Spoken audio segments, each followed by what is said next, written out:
अकायद जो होते हैं ना, ठीक है, अकायद हकायक होते हैं। अकायद को मानने का मतलब हकायक को मानना है। ठीक है, ट्रुथ जी, और जो यूनिवर्सल रियलिटी, ट्रुथ, जो रियलिटी होती है, ठीक, वो तब्दील नहीं होती। अच्छा, ठीक ठीक है, है, वो तब्दील नहीं होती।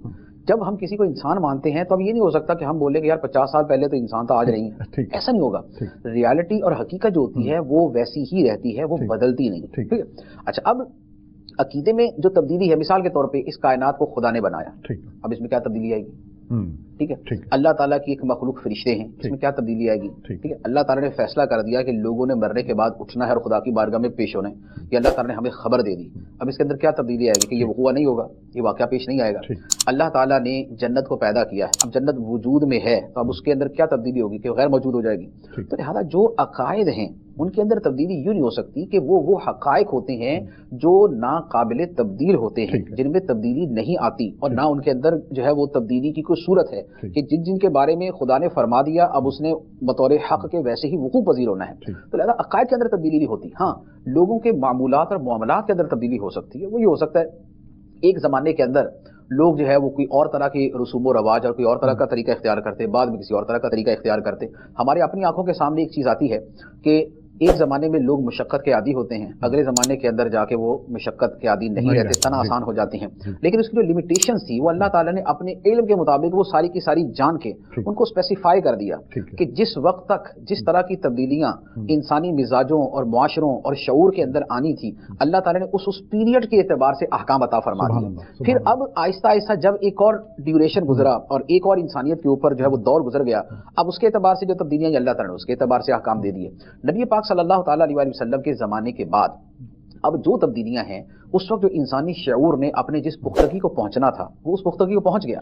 अब उसके बाद जो तब्दीलियाँ हैं वो सारी की सारी तब्दीलियाँ मादियात के अंदर हैं। चीज़ों के अंदर कुछ तब्दीलियाँ तो हैं, लेकिन जो बेसिक्स हैं कि जिन खूबियों के ऊपर या जिन कमालात के ऊपर या जिन अकली जहानतों के ऊपर इंसान की मुआशरती ज़िंदगी का वजूद है और उसकी अखलाकी ज़िंदगी का वजूद है, वो जिस नहज पे आज से 1500 साल पहले थी आज भी वही है। आपको 1500 साल पहले 1400 साल पहले की जो हमारे सलफ सालिहीन बुजुर्गाने दीन हैं, जो उनके इज्तिहादात मिलेंगे, जो उनकी सोच की बुलंदी मिलेगी, जो उनकी सोच के अंदर तनव्वु और वैरायटी मिलेगी, जिस वुसअत के साथ दुनिया को वो देखते समझते और उसके हल पेश करते थे वो मिलेंगे आपको, वो वाला शऊर ही आज तक कंटिन्यू चलता आएगा। यानी फी नफ्सी ही शऊर वही है। हम मसाइल नए से नए आ रहे हैं तो उसके मुताबिक हल किए जा रहे हैं, मुसलसल उसके मुताबिक हल किए जा रहे हैं। थोड़ी सी सब तशनगी रह गई। आपने फरमाया कि हज़रत आदम अलैहिस्सलाम का दीन भी इस्लाम था, हज़रत मूसा अलैहिस्सलाम, हज़रत ईसा अलैहिस्सलाम का दीन भी इस्लाम, हज़रत याकूब, इस्माइल, हज़रत इब्राहीम अलैहिस्सलाम। जब इन तमाम लोगों का दीन इस्लाम था, हमारा भी दीन इस्लाम है, तो फिर फ़र्क क्या है? देखिए, फ़र्क वही है जो अभी मैंने जैसे जवाब के अंदर भी मैंने अर्ज़ किया है कि इंसानी शऊर जो है इसके अदवार मुख्तलिफ होते रहे। ठीक है। एक यूँ कह ले कि एक वो ज़माना जिसे पत्थर का ज़माना कहा जाता है। ठीक है। हमारा पत्थर का ज़माना कहना मुराद ये है कि जो चीज़ें वजूद में आना शुरू हुई, मकानात का बनना, साइंटिफिक चीज़, उनसे पहले की बात है। ठीक है, हम उस माना के एतबार से। अच्छा, उसके बाद जो दीगर अदवार आए उनके अंदर इंसानी शऊर की हैसियत कुछ और तरह की रही। तो अब हुआ ये कि जो तमाम दीनों के दरमियान एक वजह इश्तराक है, मुश्तरक चीज़ें, एक वजह इख्तिलाफ है, उसमें मुख्तलिफ चीज़ें। जो मुश्तरक चीज़ें हैं वो क्या हैं? नंबर एक तो अकायद है। अकायद जो हज़रत आदम अलैहिस्सलाम को दिए गए वही अकायद हमें दिए गए। आदम अलैहिस्सलाम के दीन के अकायद में और हमारे दीन के अकायद के अंदर कोई फ़र्क नहीं, इल्ला ये कि कुछ चीज़ें ज़ाहिर वो हुई कि जो उस वक्त जिनका ज़ुहूर नहीं था। मिसाल के तौर पे जैसे हमारे नबी सल्लल्लाहु अलैहि वसल्लम आखिरी नबी, अब मोहम्मद सल्लल्लाहु अलैहि वसल्लम आखिरी नबी हैं, तो ये हो सकता है कि हज़रत आदम अलैहिस्सलाम की जो उम्मत थी उनको ये अकीदा उनके सामने नहीं बयान किया। ठीक है, लेकिन फी नफ्सी अपनी हकीकत के अंदर तो यही था ना कि आखिरी नबी हमारे नबी सल्लल्लाहु अलैहि वसल्लम ने बनना था। तो अकीदों के अंदर तो असलन कोई इख्तिलाफ ना हुआ ना हो सकता था। तौहीद इलाही, रुबूबियत इलाही, अल्लाह ताला का खालिक होना, उसका सिफ़ात से मुत्तसिफ होना, जन्नत और जहन्नम के मुतालिक, आखिरत के मुतालिक, खुदा के पैगंबर आएंगे उन पर ईमान लाना है, अकीदे की नौयत ये रही। अच्छा, अब दूसरे नंबर पे थे अहकाम। अहकाम के जिसे शरीयत कहा जाता है।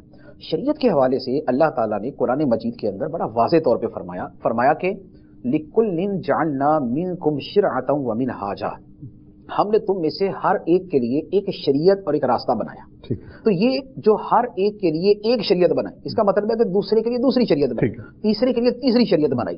اسی طرح فرمایا لِكُلِّ أُمَّةٍ جَعَلْنَا مَنْسَكًا هُمْ نَاسِكُوهُ، سبحان اللہ. ہم نے ہر امت کے لیے ایک عبادت کا طریقہ بنایا جس کی وہ پیروی کرنے والا، جس کے پیچھے وہ چلنے والا. اس لیے جو احکام شریعت ہیں فرق ان کے اندر آیا. اب وہ کیسے؟ احکام شریعت کیا ہے؟ نماز ہے، روزہ ہے، حج ہے، زکوٰۃ ہے، اسی طرح قربانی کے احکام ہیں، دیگر کاروبار اور معاملات کے احکام ہو سکتے ہیں. اچھا، اسی طرح کھانے پینے کی اشیاء کے اعتبار سے فرق ہو سکتا ہے. یہاں فرق ہے، ہمارے اوپر 5 نمازیں فرض ہیں، لیکن پچھلے انبیاء علیہ الصلوۃ والسلام کی جو امتیں تھیں ان کے 5 نمازیں فرض نہیں تھیں ان کے اوپر. اچھا، زکوٰۃ کا ہمارا نصاب 2.5% ہے، یعنی 100 میں سے 100 روپے ہیں تو 2.5 روپے زکوٰۃ بنتی. لیکن پچھلے نبیوں کے اندر کیا طریقہ تھا؟ زکوٰۃ کا حکم تو ان کے اندر بھی تھا، لیکن اس کی جو مقدار ہے زکوٰۃ کی وہ کچھ اور بنتی ہوگی. اچھا، روزے ہمارے اوپر بھی فرض ہیں، پچھلی امتوں بھی فرض تھے. قرآن مجید کے اندر یہ کہ کتب علیکم الصیام کما کتب علی الذین من قبلکم، تم پہ ایسے ہی فرض کیے جیسے تم سے پچھلی امتوں پہ فرض کیے گئے. لیکن ان کے روزے 10 تھے، 20 تھے، 30 تھے، 40 تھے، رمضان کے تھے، شوال کے تھے، کس مہینے کے تھے وہ مختلف ہو گیا. تو جو شرائع میں اختلاف ہے، جو شریعتوں میں اختلاف ہے، جو مختلف دینوں کے اندر اختلاف ہم کہتے ہیں کہ موسیٰ علیہ السلام کے دین کے احکام اور تھے، عیسیٰ علیہ السلام کے دین کے احکام اور تھے، وہ اختلاف ان شرعی احکام میں ہے. نمازوں کی تعداد میں ہو سکتا ہے، نمازوں کی اوقات میں ہو سکتا ہے، زکوٰۃ کی مقدار میں ہو سکتا ہے، حج ہو سکتا ہے کسی پہ فرض ہو، کسی پہ اس کے حوالے سے کوئی دوسرا حکم ہو. اسی طرح روزوں کے حوالے سے ڈفرینس ہو سکتا ہے. اسی طرح قربانی کے معاملات. تو اب یہ بائبل وغیرہ کو دیکھیں جو آج کل بائبل کے نام سے ملتی ہیں، اب اس میں اولڈ ٹیسٹمنٹ اور نیو ٹیسٹمنٹ اگر اس کو دیکھتے ہیں تو اس کے اندر جو قربانی کے احکام ہے وہ ڈفرینٹ ہے.